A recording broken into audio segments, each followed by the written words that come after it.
Go on then, Josh. Give us your exciting life updates. Okay. The end. As with me, it's always a long story and many tribulations. I'm But here for it. the end of the story is that I now have a driving license and a car. Yay! What a Yay. legend. Good job. It's only taken 13 years since I was 17. I was like, oh, I could do that. And then tried to have money for it, and I finally done Well, I it. mean, you've had everything working against you, so Yeah. Yeah. unlike me, you know. I Right. mean, we've heard the trials and tribulations of your theory test and the difficulty you had with that. If you want to hear the full story about that, go watch some of the earlier podcasts. There's a playlist link in the description for all of them. Yeah. But like, I'm curious to hear about like what, because didn't you do a full week, one of those intensive courses? Yeah. And then I'm curious to hear how that went and how the test went, because I only realized this when I saw that you'd passed your test. It's been 15 years since I passed my driving test. Yeah. It was like, oh my god, it's supposed to be so different now. Maybe. Wait, how old things are you? I'm 33 as of last week today. Ew. I know, right? Yeah, things are a bit different since you did it, from what I've heard. But yeah, okay. So yeah, I did an intensive course. So when I had finished the theory test stuff, and I tried to book just an intensive course for when I was like coming here, because I still lived in Ireland at the time. When I was coming here to look after the dog, I thought I would just do an intensive test then, or intensive course. And I tried to find one, and there just weren't any available. And it turns out that ever since COVID, all the driving test centers are all fully booked out. I had to wait. It was a 6 months lead time, and the only test center wasn't even in Portsmouth. I had to like go west off the island to like a different place that I've never been to. Yeah, Zexy had that problem. Her driving test was scheduled for like just after COVID had all started and everything got locked down, and then it was like, okay, we better try and get this test booked in at some point in the next 6 months or something, because everyone's going to be wanting to rebook all these cancelled tests. Yeah, it's just like they never caught up or something. But yeah, so I found a company, and I as someone, it's so awkward, as someone who's like never really driven before, but I like cars and I pay attention when other people are driving and I know the rules of the road and stuff. I think I do. And like, I play iRacing. I know it's like, video games, but like actually though, like in VR with the pedals and the clutch and everything, it's like pretty relevant. I play Euro Truck in that setup and stuff as well. Anyway, and all this other stuff is just like, I didn't know how many hours to book, because it's like I had to book the amount of hours and the test at the same time. And it's like, I don't know, I've never done this before. So I booked for 25 hours or 24 hours of lessons. Yeah. Plus a test. Yeah. I know, right? I know, RGZ, right? So all the Americans are like, holy cow, that sounds like loads. Imagine doing all of this and still not being able to drive. Like your country still can't drive. And all of the Europeans and everyone else is going, 24 hours, that's not a lot. You need like 60 or 30 for this. I thought 40 was the average. Yeah, see? Like, Bro, what do you know, a work week to learn how to drive? I think mine was like 30 when I learned, but I think, from what I understand, most people did 40. Yeah. Yeah, so I went for... I did 4 in a parking lot. Yeah, so I went for 24 hours just because it was what I could afford and stuff, and I didn't want to, pay loads. So I was always do more, I thought. But anyway, I booked all that, and then, time's passed. It's been 6 months or whatever, and I was due to do them in December, so I started doing them, and as it got closer and closer, I never heard anything from it until like 2 days before I was supposed to start. Some woman like texts me, and it's like, "Oh, hi, sorry, I haven't contacted you yet, but I'm doing your driving lesson stuff. Like, sorry, you're probably panicking because I haven't contacted you yet. I'm really sorry, I've been behind or whatever, blah blah blah." I was like, "Yeah, okay, hello, yeah, it's fine. I didn't know what was happening, but it's all right." And we organized her picking me up and taking me to we were going to a place called Leon Solent. That's such a British, like, Yes, it's very British. What is that? It's on Brown's ass name. It's like on. It's like a little west of Portsmouth on the coast. West of Westeros. But I've never been there before, so I was just like, yeah, okay, because it makes sense to learn where I was doing the test. Yeah. Anyway, so on the day, it comes to the day, and I sit here and I'm waiting, and I'm doing the thing where I'm waiting for something, and I'm getting nervous because I'm waiting. And she was supposed to meet me at 10, and I'm sat here waiting, and it's like 9:45 and no messages or anything from her. 10 comes and goes and she's not here. When was it? When did she message me in the end? It must have been about 11 or something. So already off to a really good start with this, like. Yes. At 10:45, she texted me. She said, "More, Josh. I'm a bit stuck. My dashboard has lit up like an Xmas tree. And I'm stuck on the road waiting help. I'll let you know as soon as I know what I'm dealing with. Sorry about this." So I was just like, oh, okay, so the car broke down before it even got to me. This is a great start. Great sign. Yeah. Especially with all the troubles you've had with the theory test, like everything is going against you at every single opportunity. So I just I'm like, okay, fine, whatever. So I'd stream, and the entire day I try to explain to people the car broke down. No, it wasn't me. Right? But yeah, that has so I eventually she gets back to me and says, yeah, the car's repairable, but they need to get a part, and it won't be there till 4 p.m. that day. So I was like, okay, no driving lessons today. So I was like, that's not good start, because the way it worked with the intensive course is like I was doing what was I doing? I was doing Wednesday, Thursday, Friday, then no weekend, then Monday, and then my test was Tuesday. Right. So it's not like the test, it's not as if you can if you're starting a day late, so you can put the test a day late. Yeah. Like the test is when the test is. Yeah, because she doesn't control when the test is, because the test is an official government thing that can't be moved, and that was the thing that took 6 months to book. Yeah. So I'm just like, okay, that's a bad start. I've lost 5 hours of driving, but okay, I guess I'll we'll be all right. I guess we'll try to make it up on the weekend and stuff. And eventually she got back to me and said, yeah, she'll make it up on the weekend. So I was like, okay, fine. So then Tuesday comes, and I still get no messages from her. And she says at 10 a.m., which is when she's supposed to pick me up, by the way, she says, "Morning, Josh. I'm going to hang on a bit to get to you because it's really icy. Oh, as soon as the sun pops out, I'll head to you. I'll aim for around 11 if that's okay." And you're paying this woman?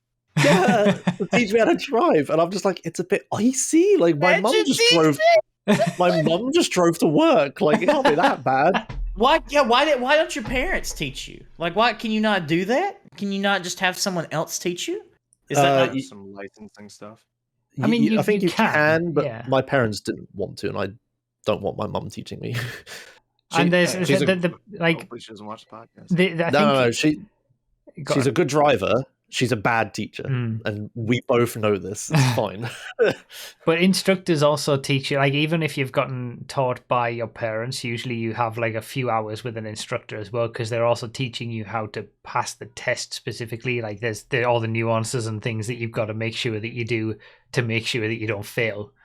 That a parent all of might which not are know. immediately ignored once you have your driver's 100%. license. Oh yeah. And I have a funny story about that as well. I'll get to. But yeah, so anyway, so she finally gets to me at 11:30 or something. She was late on what she was saying, and I was just like, I'm like, oh hello, finally, I'm super nervous by this point, and I'm just worried about the hours and stuff. Anyway, she takes me to Leon Solent. We go to a car park, and she's like, right, okay, we'll she's get me to do the super basic stuff, right, okay, here's how you start the car, right? And then when you put it in gear, you have to hold this thing called a clutch down. And I'm just like, it's fine. We could do all this. And I crawled with the clutch and stuff. And she got me to crawl around the car park. And I was overtaking other learners that were in the way and stuff like that. She got me to do parking and things. And she's like, yeah, okay, you know what you're doing. It's fine. And she said to me, you may have overbooked your hours. Yeah. And I was just like, oh, okay. Well, which is good considering I've missed loads. Yeah, so you knew what you were doing. Had you done any kind of driving before? There was one time that I drove my girlfriend's car shortly, but that didn't go very well. Oh, okay, and all right. probably shouldn't have done that. Okay. But otherwise, no, I've never driven a car like properly. Like, okay. So like the slow speed clutch stuff, I hadn't really done that like much of at all. Yeah. Yeah, that takes a little bit to get used to, I would say. And you don't do that in like race cars or Euro Truck or anything like that. So that was like a bit. Yeah, exactly. That's what I was doing.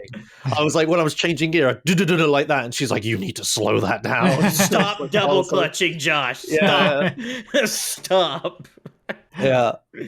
That did take me getting used to, is to really slow on the clutch, to not just whack it up, and also the whole pushing the clutch down to go slower, but then lifting it to crawl to go faster. It's like the opposite of how an accelerator pedal works. Yeah.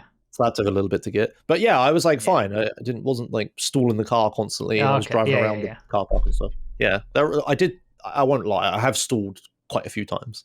Well, everyone has stalled quite a few times. Yeah. Okay. But yeah, I was driving around the roads and stuff and doing everything fine. But like the woman was really driving me nuts. Don't they all do that? I was like, oh my god. This is like his Formula W all over again. Jesus Christ.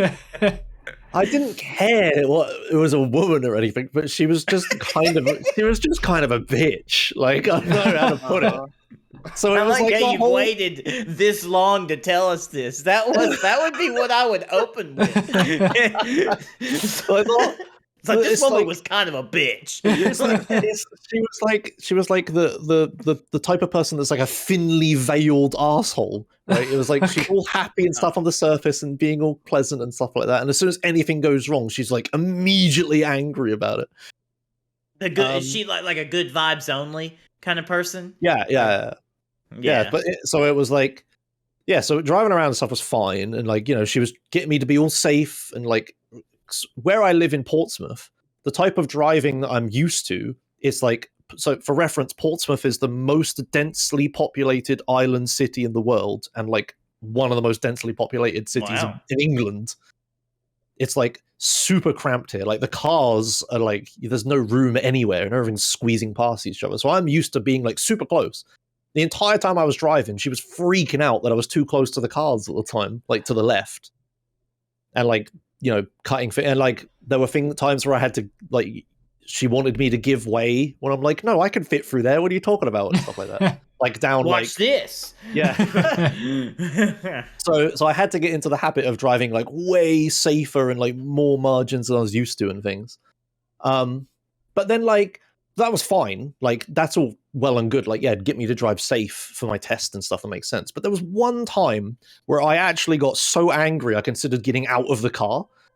We were like, so I was driving down the road and like this small residential street coming up to an intersection to go on a main road. And this van pulls up behind me, and you're like, typical van driver. He's like, fucking move or whatever. He sees the L plates and he instantly sees red and wants me to get out of his way and die. Like, understandable. He's like, my mirror is just full of white van, right? It's just like right on my bumper. I'm like, yeah, okay, whatever. Like, I'm the type of guy that I don't care. Like, you could be an arsehole behind me, whatever, I don't care.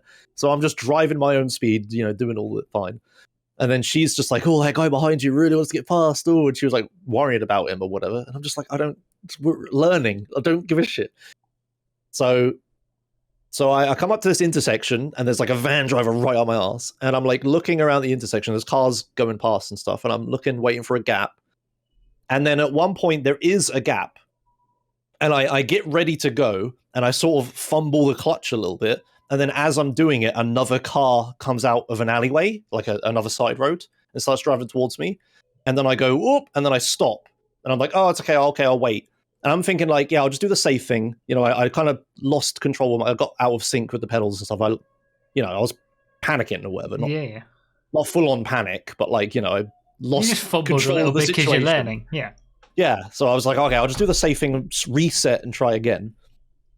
And then when I do this, I say like, I was like, oh, it's okay, I'll wait for this car. And she literally said like, what are you talking about? That gap's huge. Oh my God, I can't believe you haven't gone. Oh my God, I'm so sorry, behind me. And she leans behind, like looks backwards and is waving at this guy saying sorry and stuff. It's like, oh, I can't believe you haven't done that. Oh, it was a huge gap. What are you doing? And I just sat there just like, this entire time you've wanted me to safe.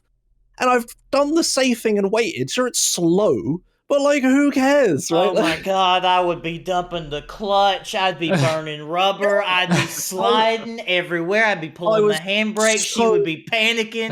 If she did that to me, she would go on the ride of her life. That woman would not be the same. Okay. Oh my god, I would have lost it. And like, when scolding me, like, there's one emotion you don't want to put in a driver, and it's anger. Yeah. Like, what the hell? Yeah, that's what I would have done. She would say, "You didn't go 5K dump clutch." That's right. So I just sat there for a minute, and I had to actually like calm down, and I literally didn't talk to her for about 10 minutes after that. She sounds just like a much stronger man than I am. I was silent, and I'm just trying to fucking turn to her and be like, "Why the hell did you get me to like? You want me to be slow and safe? You don't want me to do risk." That's half the problem with stuff like Top this. Gun Maverick through a damn roundabout. I'd be putting 7 G's on her, slamming her against the damn window. Like, yeah, but everything else, like the things she's telling me and stuff, and is all fine. There was some annoying things she was doing, like she was trying to get me to sing songs to remember, like, oh, check your windows before you indicate. She had like, I can't remember the songs, but she would try to get me to sing like a little rhyme. Yeah, but I didn't listen. I'm not going to sing a fucking rhyme myself. She was trying to get me to sing rhymes to remember things. Okay, I got life advice. With these people, you have to talk to them like that. Like when she tries to tell a fucking adult to sing a rhyme, you just, I'm not fucking singing a rhyme for you. No, like you have to treat people like this. You have to treat these people like this. There was one time she was trying to teach me the whole like, right, handbrake, neutral, then lift the pedals when you park, which makes sense to like secure the car when you park up. Yeah. Well, you put it in gear after you turn the car off, though. If you didn't know that. You don't need to in the UK. Yeah, if you want. Well, it's safer, so that if your parking brake fails, you have something else catching your vehicle. Normally, I only put it in gear if I'm on a hill. On a hill or whatever. Yeah. Normally, anyway, just use the handbrake. Anyway, the point is, she had some song to remember handbrake, gear, lift pedals, turn car off. She had some song for it, and I'm just like, what the hell are you talking about? And then at some point, she was like, oh, another way you can remember it is if you go from bottom to top. And I was just like, that makes so much more sense. Why did you not just tell me that? Like, just the handbrake's the very bottom thing, and then the gear's up from it, and then the pedals are up from that, and then the key. Like, what? Oh my god! So as soon as he said that, I've never forgotten it. But the mirrors, like, look at your mirrors and then indicate and then turn, and some song, I can't remember it. I've never remembered it. Yeah, she sounds horrendous. Like, that's one of the worst things, having a teacher who you just that would have had so much fun. I'm amazed you got through it. Yeah, well, it was like some of it was not good like that. There was other stuff she was always late. Like, this goes without saying, every single time late. The 2 weekends she was supposed to do extra lessons with me. The first weekend, Saturday, she said she couldn't come because she was waiting for a horse to get re-shoed, and the guy was late, so she couldn't come at all that whole day. Oh my god! And then Sunday, she was like, "Oh, it's snowing where I am. It's a blizzard. I can't come." And I'm just like, "What the hell are you talking about?" You look out your window, and everyone's still driving. Yeah. So I didn't do Saturday, Sunday in the end. All in all, I've done 14 or 15 or something hours of my like 25 that I paid. I did get a refund, to be fair. Yeah. To be clear, I haven't been scammed. Rightly so, yeah. You paid in advance for this? Oh yeah, hell at advance. Oh yeah. 6 Oh months in yeah. I advance. did see. Oh yeah. God, you should have just gone with your mom. Yeah, seriously. But there was like one time where we parked up somewhere and was like, oh, do you want tea or whatever? I was like, yeah, okay. So she went into some cafe to get tea, and she was gone ages. When she came back, she literally said to me, oh, I'm not going to be welcome there again. I had a right go at them for taking too long. I said to them, how hard is it to put a tea bag and hot water in a cup? Oh my god! And give it to me. I'm just like, my god! So Karen, you literally had a Karen. You had a good vibes only Karen teach you how to drive. Yes, exactly. Oh my god! So I'm sorry, that was fun. But yeah, every single day I was really stressed out doing the things, but not because of the driving, No. just because of the passenger. Yeah, the test at this point was probably like a relief. Yes, the test was wonderful and I loved it because the guy sat down in the car, told me where to go, and had a bit of a chat with me towards the end when he was confident that I had passed. He was like asking me what I did for a living, and I was explaining I play video games for a living, and he was like really interested. Yeah, But my like, tester chilling. was really nice as well. It was the same thing. Like, he sat down, told me where to go, had a little bit of a chat with me, but I didn't really want to talk, and then had a bit more of a chat with me towards the end. It's like, oh, that was great. That was so much fun. Yeah, exactly. Yeah, the test was. I would happily do it again. The lessons were horrendous.